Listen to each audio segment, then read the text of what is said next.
700 kilo खराब chicken जब्त।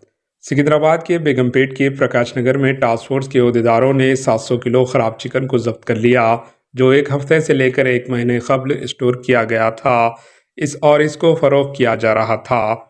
North zone task force को इस बात की इत्तला मिलने पर पुलिस ने प्रकाश नगर में वाक़े इस चिकन सेंटर पर धावा करते हुए चिकन फरोख्त करने वाले शख्स के अलावा दीगर 15 अफराद को हिरासत में ले लिया।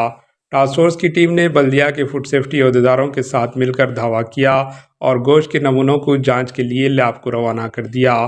पुलिस तहकीकात में पता चला है कि स्टॉक करदा ये खराब चिकन शहर के सिंधी खानों, फास्ट फूड सेंटर, स्ट्रीट फूडर्स और छोटे छोटे फूड कोर्ट्स के अलावा बार्स को फरोख्त किया जा रहा था। ये चिकन 30 था 50 रुपये फ़ी किलो फरोख्त किया जाता था।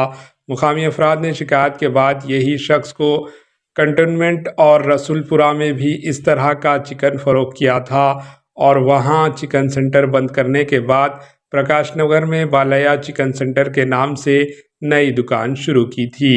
Bureau report, AHN news.